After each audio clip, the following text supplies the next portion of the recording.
Oh, there's some group of boys in the Enweghi welcome here. Made a video.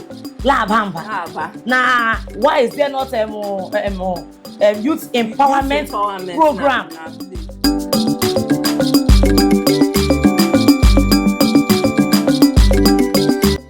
One program more personally ngara okonye Ohuhu anya mere nke ahụ makeup emekita obanya mucha this 3 months training. Yes, I get my empower, I get buy makeup tools, I get startup amount of 50,000 to two kind of legal local government akpọkwa ya bịa ọnọgị ya na o mekwara travel otaka me otaka ya siga even na group chat anyị nọ anyị mechara follow the group chat because our madam beba size no onwe ihe obula ọla aghọta in fact na onye trend anyị na enyechabere egwu ya o duka ihe ọwela ahụ eji trend jọrọ njọ okay ịbịale macha ka shita lo here bịawa anya bata afube bata ụmụaka bata mobu anya bịa nkwa egwu. Okay, surprisingly, as of last week, there some group of boys in the Enweghi welcome here made a video. Lab hamba. Nah, why is there not a youth empowerment program? Okay, can you imagine? Onyelang goof, onyelang ofe. He who is taking drugs can actually come out from his hidden place and start shouting that why is there not empowerment for the youth? Election politicians election urokita now. Una wofta the way uniform. Pofta waha. How about that the same youth? Kulugi difu. Oga zuru ballot box. That youth that yes. 10,000, 20,000. Okay, now that the youth risk their lives to go and help you hijack ballot box, do so many bad things during the election, then what is their gain? Is their gain for you to forget them? Is their gain for you to start looking at them as riffraffs and looking at them like they are this lazy, unemployed youth? Now next year is election. You are going to use us, the youth, again. Polo 100 pieces. Obidigili polo. Obigila polo. Obigila Ankara. Work na this election. It will not work this election, seriously. Work this 2027 election. We are going to agitate. Yes.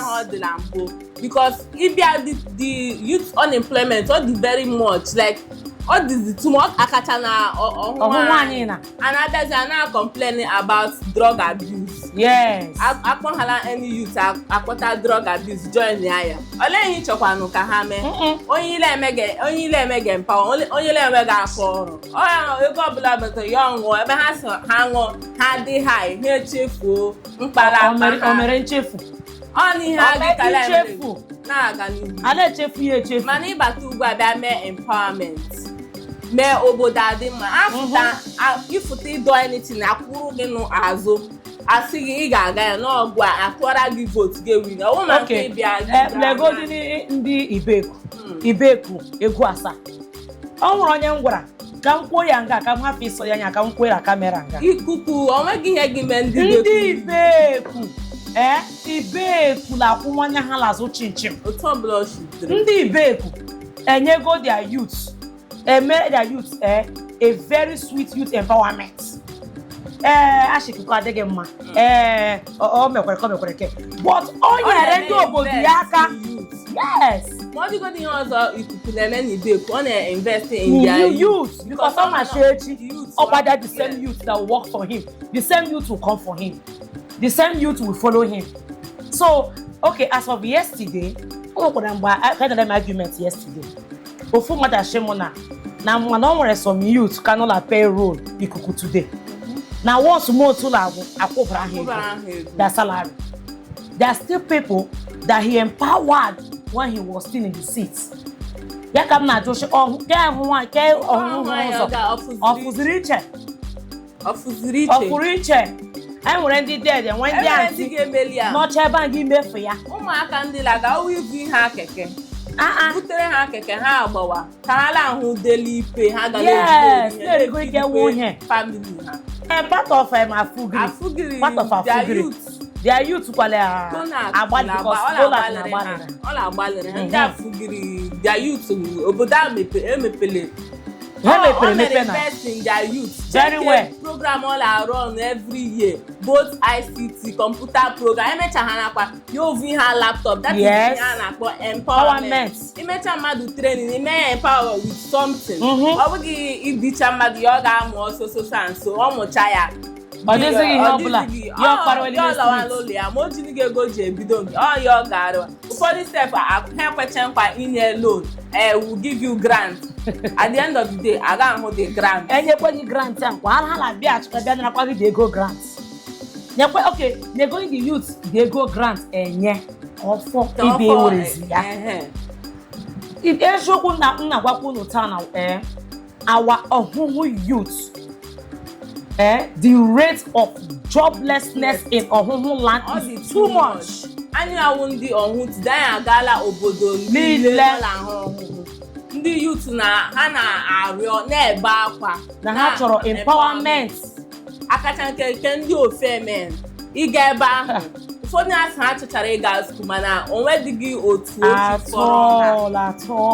ụzọ adị nke ha nwere mmiri ọ dịzie nnọkọ obodo a si na ha kpata ahụ osoghị n'ala ọhụụ the thing is too much. Anyị na-arịọ ka eleba anya this youth unemployment ka elebara ya anya ka ma anya ga-eme otu esi atakụli ya ka o reduce to anyị ma na onwe ebe kacha mma mana nke youth unemployment a dịzi too much n'ala ọhụụ anyị mara ọ dịrọ mfe but anyị na-agwakwanechi ndị dede anyị ndị ahụ ji ego ndị ahụ gbasiri ike ụzọ ha ma akaụntụ ha na-asọ pete ka na ofele agbọ dịka otu na dede anyị go na-ake n'ọkwa na-eme unu gbalịsi ike some of their youth on salary. Yes. Even like Mandi ke o mocharo. O me onyekwara empowerment. So we are talking about. No levi keke. Now apart from that program all that Konak Foundation, Mando na akuru school fees ha. Mando na azu na different private universities and state universities. Even self the man na Bali. Igwe ke we joku here federal atocha vote ndị na. Ya kwachala eticha ndị mala house.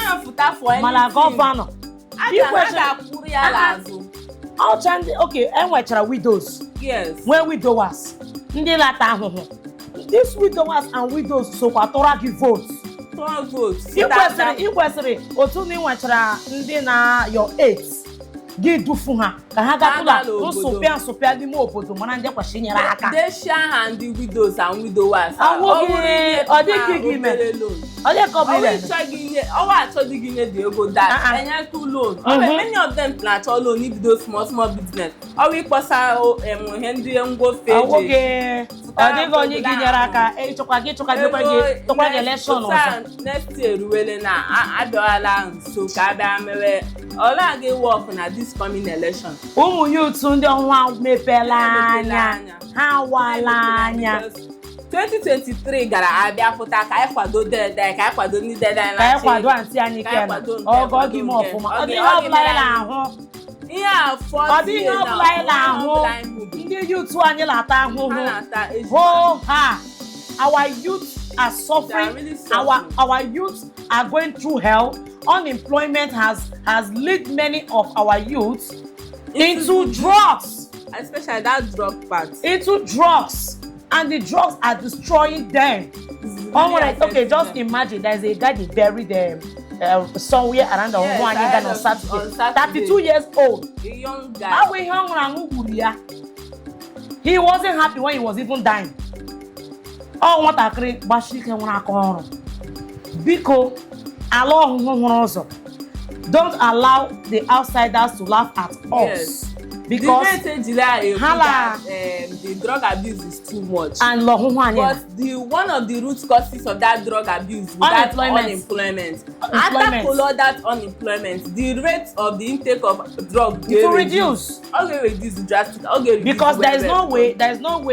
For example, a mega and an Emako person, they give 1 million.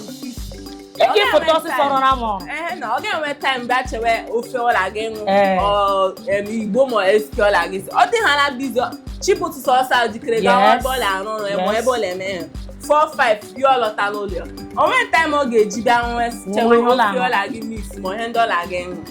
On ndị na-anwụ ya chibu ụtụtụ after onwe ha akpọsara. I'm telling you. That nke ga shie ofe ka ọṅụ ihe ọbụla anwụcha alaba.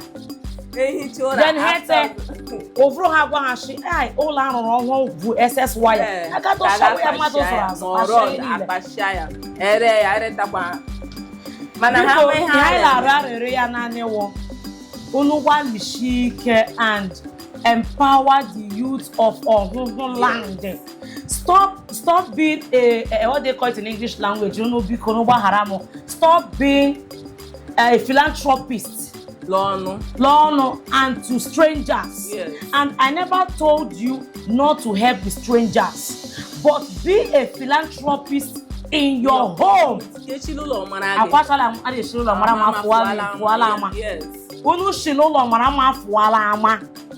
Be a giver.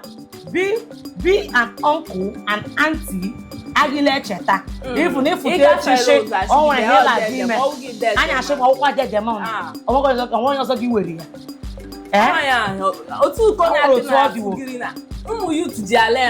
Yes. Off to wash all I get dog. Even more to go the villagers all along Hogan. Nana Fugri area. If you talk kwasigi onya le kwoku akwuru gi lazo chim owugi if you talk gi bia ekucha emiere gon because when hobly mep mbobili nidre gi bia browa re emechara gi hangi twari az shawa ka inwetere n'ihe chọrọ owo otu odi ndị youth time is wrong very wrong about our youth okay help mepe our community you're the very social and you're like Ohuhu anya.